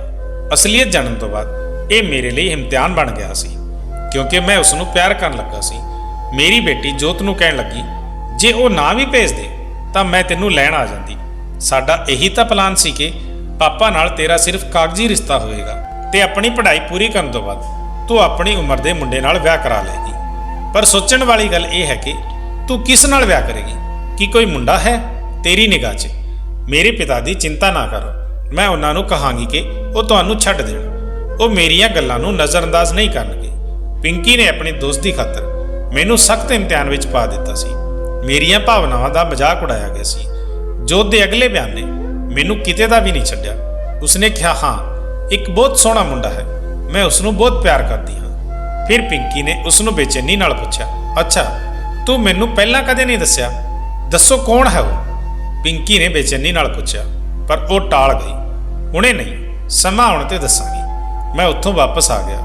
ਮੈਂ ਉਸ ਸਮੇਂ ਫੈਸਲਾ ਕਰ ਲਿਆ ਸੀ ਕਿ ਮੈਂ ਜੋਤ ਨੂੰ ਪਿੰਕੀ ਦੇ ਵਿਆਹ ਦੇ ਬਾਅਦ ਉਸ ਦੀ ਜ਼ਿੰਦਗੀ ਦੇ ਫੈਸਲੇ ਲੈਣ ਲਈ ਆਜ਼ਾਦ ਕਰ ਦਿਆਂਗਾ। ਇਸ ਲਈ ਮੈਂ ਆਪ ਹੀ ਗੱਲ ਸ਼ੁਰੂ ਕੀਤੀ ਤੇ ਕਿਹਾ ਕਿ ਜੋਤ, ਤੇਰੀ ਪੜ੍ਹਾਈ ਪੂਰੀ ਹੋ ਗਈ ਹੈ, ਇਸ ਲਈ ਮੈਂ ਜਾਣਨਾ ਚਾਹੁੰਦਾ ਹਾਂ ਕਿ ਤੈਨੂੰ ਕਿਹੜਾ ਮੁੰਡਾ ਪਸੰਦ ਹੈ। ਉਸ ਨੂੰ ਕਹੋ ਕਿ ਆ ਕੇ ਮੈਨੂੰ ਮਿਲੇ। ਮੈਂ ਚਾਹੁੰਦਾ ਹਾਂ ਕਿ ਤੂੰ ਉਸ ਨਾਲ ਵਿਆਹ ਕਰਵਾ ਲਵੇ। ਮੇਰੀ ਗੱਲ ਸੁਣ ਕੇ ਉਹ ਹੈਰਾਨ ਰਹਿ ਗਈ। ਤੁਸੀਂ ਕੀ ਕਹਿ ਰਹੇ ਹੋ? ਉਹ ਹੈਰਾਨ ਸੀ। ਮੈਂ ਕਿਹਾ, ਤੈਨੂੰ ਹੁਣ ਹੋਰ ਡਰਾਮੇ ਕਰਨ ਦੀ ਲੋੜ ਨਹੀਂ। ਮੈਂ ਤੇਰੀਆਂ ਤੇ ਪਿੰਕੀ ਦੀਆਂ ਗੱਲਾਂ ਸੁਣ ਚੁੱਕਿਆ ਹਾਂ। ਜ਼ਾਹਿਰ ਹੈ ਕਿ ਤੇਰੀ ਵੀ ਆਪਣੀ ਜ਼ਿੰਦਗੀ ਹੈ, ਪਰ ਮੈਨੂੰ ਤੇਰੇ ਤੋਂ ਸਿਰਫ ਇੱਕ ਸ਼ਿਕਾਇਤ ਹੈ। ਜੇ ਤੂੰ ਉਸ ਦਿਨ ਮੈਨੂੰ ਸੱਚ ਦੱਸ ਦਿੱਤਾ ਹੁੰਦਾ ਕਿ ਤੂੰ ਇਸ ਮਕਸਦ ਨਾਲ ਮੇਰੇ ਨਾਲ ਵਿਆਹ ਕੀਤਾ, ਤਾਂ ਵੀ ਮੈਂ ਨਾ ਨਹੀਂ ਕਰਦਾ। ਤੈਨੂੰ ਸਹਾਰੇ ਦੀ ਲੋੜ ਸੀ, ਮੈਂ ਤੈਨੂੰ ਸਹਾਰਾ ਜ਼ਰੂਰ ਦਿੰਦਾ, ਪਰ ਤੂੰ ਮੇਰੇ ਨਾਲ ਜੋ ਖੇਡ ਖੇਡੀ ਉਹ ਗਲਤ ਸੀ। ਜਦੋਂ ਤੂੰ ਕਿਸੇ ਹੋਰ ਨੂੰ ਪਸੰਦ ਕਰਦੀ ਸੀ ਤਾਂ ਤੂੰ ਮੈਨੂੰ ਕਿਉਂ ਕਿਹਾ ਕਿ ਮੈਂ ਤੈਨੂੰ ਪਸੰਦ ਕਰਦੀ ਹਾਂ ਤੇ ਮੈਂ ਤੇਰੇ ਨਾਲ ਵਿਆਹ ਕਰਨ ਲਈ ਤਿਆਰ ਹਾਂ? ਮੈਂ ਬਹੁਤ ਦੁਖੀ ਹੋ ਕੇ ਗੱਲ ਕਰ ਰਿਹਾ ਸੀ ਤੇ ਬਹੁਤ ਦਰਦ ਵਿੱਚੋਂ ਲੰਘ ਰਿਹਾ ਸੀ, ਕਿਉਂਕਿ ਹੁਣ ਮੈਂ ਉਸ ਨੂੰ ਪਿਆਰ ਕਰਨ ਲੱਗਾ ਸੀ। ਉਹ ਚੁੱਪ ਸੀ, ਬਸ ਮੇਰੇ ਵੱਲ ਦੇਖ ਰਹੀ ਸੀ। ਸ਼ਾਇਦ ਉਹ ਆਪਣੇ ਰਵੱਈਏ ਤੋਂ ਬਹੁਤ ਸ਼ਰਮਿੰਦਾ ਸੀ। ਮੈਂ ਤੈਨੂੰ ਤਲਾਕ ਦੇ ਦਿਆਂਗਾ ਜਦੋਂ ਵੀ ਤੂੰ ਚਾਹਵੇਂ। ਹੁਣ ਤੂੰ ਛੇਤੀ ਤੋਂ ਛੇਤੀ ਉਸ ਮੁੰਡੇ ਨੂੰ ਫੋਨ ਕਰ ਜੋ ਤੈਨੂੰ ਪਸੰਦ ਹੈ, ਤਾਂ ਜੋ ਮੈਂ ਤੇਰਾ ਰਿਸ਼ਤਾ ਵੀ ਤੈਅ ਕਰ ਦਿਆਂ। ਹੁਣ ਮੈਂ ਤੇਰੇ ਨਾਲ ਇੱਕ ਘਰ ਵਿੱਚ ਇੱਕ ਛੱਤ ਥੱਲੇ ਨਹੀਂ ਰਹਿਣਾ ਚਾਹੁੰਦਾ। ਇਹ ਕਹਿ ਕੇ ਮੈਂ ਆਪਣੇ ਕਮਰੇ ਵਿੱਚ ਚਲਾ ਗਿਆ। ਇਹ ਫੈਸਲਾ ਮੇਰੇ ਲਈ ਇੰਨਾ ਔਖਾ ਨਾ ਹੁੰਦਾ ਜੇਕਰ ਜੋਤ ਨੇ ਮੈਨੂੰ ਸੱਚ ਦੱਸ ਦਿੱਤਾ ਹੁੰਦਾ, ਪਰ ਜੋ ਡਰਾਮਾ ਉਸਨੇ ਰਚਾਇਆ ਸੀ ਉਸਨੇ ਮੇਰੀਆਂ ਭਾਵਨਾਵਾਂ ਨੂੰ ਬੁਰੀ ਤਰ੍ਹਾਂ ਹਿਲਾ ਕੇ ਰੱਖ ਦਿੱਤਾ ਸੀ। ਨੀਂਦ ਮੇਰੀਆਂ ਅੱਖਾਂ ਤੋਂ ਦੂਰ ਸੀ, ਪਰ ਮੈਂ ਮੰਜੇ ਤੇ ਲੇਟਿਆ ਹੋਇਆ ਸੀ। ਫਿਰ ਕਮਰੇ ਦਾ ਦਰਵਾਜ਼ਾ ਜ਼ੋਰ ਨਾਲ ਖੜਕਿਆ ਤਾਂ ਮੈਂ ਉੱਠ ਕੇ ਬੈਠ ਗਿਆ। ਦਰਵਾਜ਼ਾ ਖੋਲ੍ਹੋ। ਜੋਤ ਉੱਥੇ ਸੀ, ਪਰ ਇਸ ਸਮੇਂ ਉਹ ਕਿਉਂ ਆਈ ਸੀ? ਮੈਂ ਕਿਹਾ, ਤੂੰ ਆਪਣੇ ਕਮਰੇ ਵਿੱਚ ਚਲੀ ਜਾ, ਮੈਂ ਇਸ ਸਮੇਂ ਤੇਰੇ ਨਾਲ ਗੱਲ ਨਹੀਂ ਕਰਨਾ ਚਾਹੁੰਦਾ। ਮੈਨੂੰ ਨਹੀਂ ਪਤਾ ਸੀ ਕਿ ਮੈਂ ਕਿਸ ਦਰਦ ਵਿੱਚੋਂ ਲੰਘ ਰਿਹਾ ਹਾਂ। ਮੈਂ ਜੋਤ ਨਾਲ ਸਖਤ ਨਹੀਂ ਹੋਣਾ ਚਾਹੁੰਦਾ ਸੀ, ਪਰ ਉਹ ਵੀ ਸ਼ਾਇਦ ਰੋ ਰਹੀ ਸੀ। ਉਸਨੇ ਕਿਹਾ, ਜੇ ਤੁਸੀਂ ਦਰਵਾਜ਼ਾ ਨਹੀਂ ਖੋਲ੍ਹਿਆ ਤਾਂ ਤੁਸੀਂ ਮੇਰਾ ਮਰਿਆ ਹੋਇਆ ਮੂੰਹ ਦੇਖੋਗੇ। ਜੋਤ ਦੀ ਗੱਲ ਸੁਣ ਕੇ ਮੈਂ ਡਰ ਗਿਆ। ਮੈਨੂੰ ਉਸ ਮੂਰਖ ਕੁੜੀ ਤੇ ਗੁੱਸਾ ਆਉਣ ਲੱਗਾ। ਮੈਂ ਉੱਠ ਕੇ ਦਰਵਾਜ਼ਾ ਖੋਲ੍ਹਿਆ। ਉਹ ਅਜੇ ਵੀ ਉਸੇ ਪਹਿਰਾਵੇ ਵਿੱਚ ਸੀ ਜੋ ਉਸਨੇ ਪਿੰਕੀ ਦੇ ਵਿਆਹ ਵਿੱਚ ਪਹਿਨਿਆ ਸੀ ਤੇ ਉਸੇ ਤਰ੍ਹਾਂ ਤਿਆਰ ਸੀ। ਮੈਂ ਉਸ ਨੂੰ ਅਣਦੇਖਿਆ ਕੀਤਾ। ਉਹ ਅੰਦਰ ਆਈ ਤੇ ਮੈਨੂੰ ਪੁੱਛਣ ਲੱਗੀ ਕਿ ਮੈਂ ਕਿਵੇਂ ਲੱਗ ਰਹੀ ਹਾਂ। ਮੈਂ ਬੜੀ ਹੈਰਾਨੀ ਨਾਲ ਉਸ ਵੱਲ ਦੇਖਿਆ। ਇਹ ਕਿਹੋ ਜਿਹਾ ਬੇਤੁਕਾ ਸਵਾਲ ਹੈ। ਉਹ ਮੇਰੇ ਬਹੁਤ ਨੇੜੇ ਆ ਗਈ। ਮੈਂ ਤੁਹਾਨੂੰ ਕੁਝ ਪੁੱਛਿਆ, ਮੈਂ ਤੁਹਾਨੂੰ ਕਿਵੇਂ ਲੱਗ ਰਹੀ ਹਾਂ, ਤੇ ਇਹ ਕਹਿ ਕੇ ਉਹ ਅਚਾਨਕ ਮੇਰੇ ਸੀਨੇ ਨਾਲ ਲੱਗ ਕੇ ਰੋਣ ਲੱਗ ਪਈ। ਮੈਂ ਆਪਣੀ ਥਾਂ ਤੇ ਪੱਥਰ ਵਾਂਗ ਖੜਾ ਸੀ। ਉਹ ਕਹਿ ਰਹੀ ਸੀ ਕਿ ਤੁਸੀਂ ਸਾਰੀਆਂ ਅਧੂਰੀਆਂ ਗੱਲਾਂ ਸੁਣੀਆਂ ਹਨ। ਮੇਰੇ ਲਈ ਖੂਬਸੂਰਤ ਮੁੰਡਾ ਹੋਣਾ ਚਾਹੀਦਾ ਹੈ। ਇਹ ਪਿੰਕੀ ਦੀ ਸੋਚ ਸੀ, ਪਰ ਮੇਰੇ ਲਈ ਸਭ ਕੁਝ ਤੁਸੀਂ ਹੀ ਹੋ। ਮੈਂ ਪਿੰਕੀ ਨੂੰ ਸਮਝਾ ਕੇ ਥੱਕ ਗਈ ਸੀ, ਪਰ ਪਿੰਕੀ ਮੇਰੇ ਸਾਹਮਣੇ ਉਮਰ ਦਾ ਫਰਕ ਰੱਖ ਦਿੰਦੀ ਸੀ ਤੇ ਉਸ ਨੂੰ ਲੱਗਦਾ ਸੀ ਕਿ ਮੈਂ ਚਾਚੀ ਦੇ ਰਵੱਈਏ ਵਾਲੀ ਗੱਲ ਕਾਰਨ ਤੁਹਾਡੇ ਨਾਲ ਵਿਆਹ ਕੀਤਾ। ਇਸ ਲਈ ਮੈਂ ਪਿੰਕੀ ਨੂੰ ਉਹ ਜਵਾਬ ਦਿੱਤਾ ਜੋ ਉਸ ਨੂੰ ਸੁਣਨਾ ਪਸੰਦ ਸੀ, ਕਿਉਂਕਿ ਮੈਂ ਉਸ ਨੂੰ ਮਨਾ ਕਰਕੇ ਥੱਕ ਗਈ ਸੀ। ਮੈਂ ਤੁਹਾਨੂੰ ਪੂਰੇ ਦਿਲ ਨਾਲ ਸਵੀਕਾਰ ਕੀਤਾ ਹੈ। ਹਾਂ, ਇਹ ਸੱਚ ਹੈ ਕਿ ਮੈਂ ਵਿਆਹ ਵਾਲੀ ਰਾਤ ਬਹੁਤ ਘਬਰਾ ਗਈ ਸੀ ਤੇ ਹਰ ਕੁੜੀ ਅਜਿਹੀ ਹੀ ਹੁੰਦੀ ਹੈ, ਪਰ ਉਸ ਤੋਂ ਬਾਅਦ ਮੈਨੂੰ ਸੱਚਮੁੱਚ ਤੁਹਾਡੇ ਨਾਲ ਪਿਆਰ ਹੋਣ ਲੱਗਾ। ਮੇਰੀ ਇੱਛਾ ਸੀ ਕਿ ਤੁਸੀਂ ਮੈਨੂੰ ਦੇਖੋ, ਮੇਰੀ ਤਾਰੀਫ ਕਰੋ, ਮੇਰੇ ਨਾਲ ਗੱਲ ਕਰੋ, ਪਰ ਤੁਸੀਂ ਮੇਰੇ ਨਾਲ ਬੇਪਰਵਾਹ ਸੀ। ਇਸ ਲਈ ਮੈਂ ਆਪਣੇ ਆਪ ਹੀ ਤੁਹਾਡੇ ਵੱਲ ਕਦਮ ਚੁੱਕਿਆ। ਮੈਂ ਰਾਤ ਨੂੰ ਤੁਹਾਡੇ ਨਾਲ ਗੱਲ ਕਰਨ ਲੱਗੀ। ਉਸ ਦਿਨ ਤੁਹਾਡੇ ਕੋਲ ਹੀ ਸੁੱਤੀ ਸੀ। ਮੈਨੂੰ ਤੁਹਾਡੀ ਕੰਪਨੀ ਚਾਹੀਦੀ ਸੀ। ਮੈਨੂੰ ਆਪਣੇ ਰਿਸ਼ਤੇ ਦਾ ਹੱਕ ਚਾਹੀਦਾ ਸੀ, ਪਰ ਮੈਂ ਇਹ ਆਪਣੇ ਆਪ ਨਹੀਂ ਕਹਿਣਾ ਚਾਹੁੰਦੀ ਸੀ। ਹਰ ਕੁੜੀ ਦੀ ਇੱਛਾ ਹੁੰਦੀ ਹੈ ਕਿ ਉਸ ਦਾ ਪਤੀ ਹੀ ਪਹਿਲੀ ਵਾਰ ਅਜਿਹਾ ਕਦਮ ਚੁੱਕੇ। ਇਸ ਲਈ ਮੈਂ ਮੀਂਹ ਦੇ ਬਹਾਨੇ ਤੁਹਾਡੇ ਨੇੜੇ ਆਈ ਸੀ, ਪਰ ਪਿੰਕੀ ਦੇ ਆਉਣ ਨਾਲ ਮੈਂ ਤੁਹਾਡੇ ਪਿਆਰ ਅਤੇ ਤੁਹਾਡੀ ਸੰਗਤ ਤੋਂ ਪਿਆਸੀ ਰਹਿ ਗਈ। ਮੈਂ ਤੁਹਾਡੀ ਪਸੰਦ ਦਾ ਕੁਝ ਪਹਿਨਣਾ ਚਾਹੁੰਦੀ ਸੀ ਤਾਂ ਜੋ ਤੁਸੀਂ ਮੇਰੀ ਤਾਰੀਫ ਕਰੋ। ਤੁਹਾਡੀ ਤਾਰੀਫ ਮੈਨੂੰ ਬੇਚੈਨ ਕਰ ਦਿੰਦੀ ਸੀ। ਮੈਂ ਕਿਸੇ ਨਾ ਕਿਸੇ ਬਹਾਨੇ ਤੁਹਾਡੇ ਨੇੜੇ ਆਉਣ ਦੀ ਕੋਸ਼ਿਸ਼ ਕਰਦੀ ਕਿ ਸ਼ਾਇਦ ਤੁਹਾਨੂੰ ਮੇਰਾ ਪਿਆਰ ਮਹਿਸੂਸ ਹੋਵੇ, ਪਰ ਤੁਸੀਂ ਸ਼ਾਇਦ ਪੱਥਰ ਦੇ ਬਣੇ ਹੋਏ ਸੀ। ਉਹ ਮੇਰੇ ਕੋਲ ਬੈਠੀ ਮੇਰੀਆਂ ਸ਼ਿਕਾਇਤਾਂ ਕਰ ਰਹੀ ਸੀ। ਸਾਡੇ ਵਿਚਕਾਰ ਇੱਕ ਗਲਤਫਹਿਮੀ ਪੈਦਾ ਹੋ ਗਈ ਸੀ, ਕਿਉਂਕਿ ਮੈਂ ਜੋਤ ਨੂੰ ਆਪਣਾ ਪਿਆਰ ਨਹੀਂ ਦਿਖਾਇਆ ਸੀ ਤੇ ਇਹ ਮੇਰੀ ਗਲਤੀ ਸੀ। ਮੈਂ ਉਸ ਦਾ ਚਿਹਰਾ ਆਪਣੇ ਦੋਵੇਂ ਹੱਥਾਂ ਵਿੱਚ ਲਿਆ ਤੇ ਉਸ ਦੇ ਮੱਥੇ ਨੂੰ ਚੁੰਮਿਆ। ਉਸ ਨੂੰ ਉਸ ਦਾ ਆਪਣਾ ਅਧਿਕਾਰ ਦਿੱਤਾ। ਉਹ ਰੋਂਦੇ ਹੋਏ ਮੁਸਕਰਾਉਣ ਲੱਗੀ। ਤਾਂ ਦੋਸਤੋ, ਹੁਣ ਤੁਸੀਂ ਹੀ ਦੱਸੋ ਕਿ ਮੈਂ ਜੋਤ ਨਾਲ ਸਹੀ ਕੀਤਾ ਜਾਂ ਗਲਤ? ਕੀ ਹੁਣ ਮੈਨੂੰ ਜੋਤ ਨੂੰ ਅਪਣਾ ਲੈਣਾ ਚਾਹੀਦਾ ਹੈ ਜਾਂ ਨਹੀਂ? ਆਪਣੇ ਕੀਮਤੀ ਵਿਚਾਰ ਕਮੈਂਟ ਜ਼ਰੂਰ ਕਰਨਾ।